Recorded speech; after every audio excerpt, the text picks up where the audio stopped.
How can we have a system that will build in the integrity, that people will know that if this happens, then this will happen. And if this goes wrong, here's the way to fix it.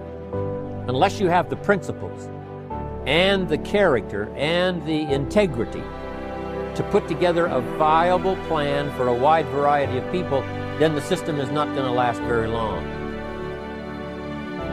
A person of excellence will always possess these two things, ethics and integrity. You see, your gift will carry you where your character won't keep you.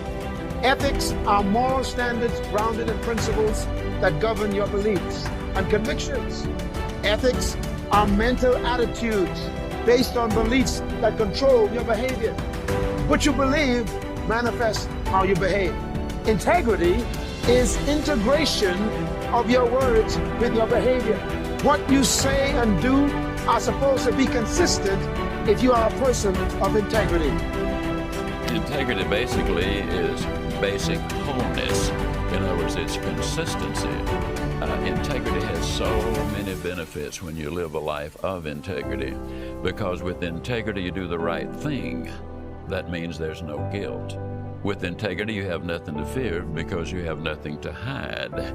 True performance is revealed in your integrity and who you are, and it's something you have every day. It's not once a week, it's what you perform at every day.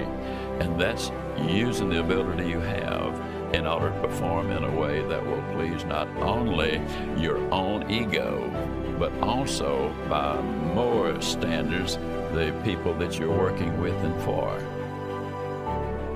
When you're in a leadership position, whether it's in a business or as the head of a family, honesty and integrity are not as important as money or shelter or a telephone. Honesty and integrity are infinitely more important than any of those things.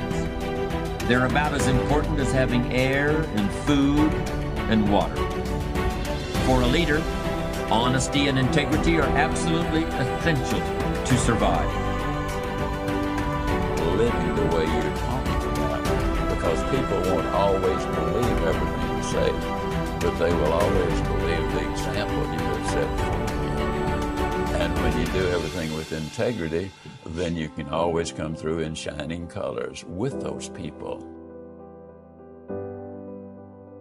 What are you feeling emotionally? Pride? Satisfaction? Maybe you're feeling relief that the hardest work is behind you. Maybe you're feeling the power of your new position.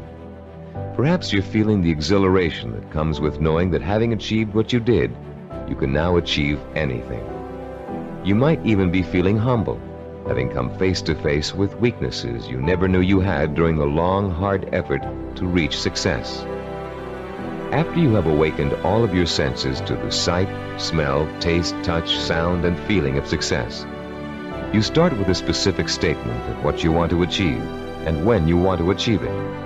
Then you gather inspirational photographs of others who have achieved what you want to achieve. You imagine and list the rewards and benefits you'll experience as a result of achieving your goal.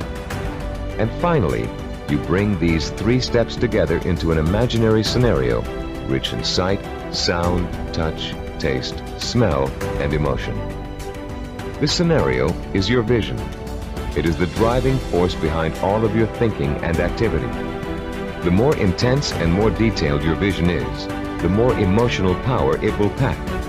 The more often you conjure up your vision, the more drive and sustaining power you'll have behind you. This drive and power will in turn enable you to develop working plans, working habits, knowledge and skills you need to achieve your goal. And it will help you to persist and persevere until it is accomplished. Now that you've imagined reaching your goal in all of its sensory detail, you're going to have the opportunity to record it on tape.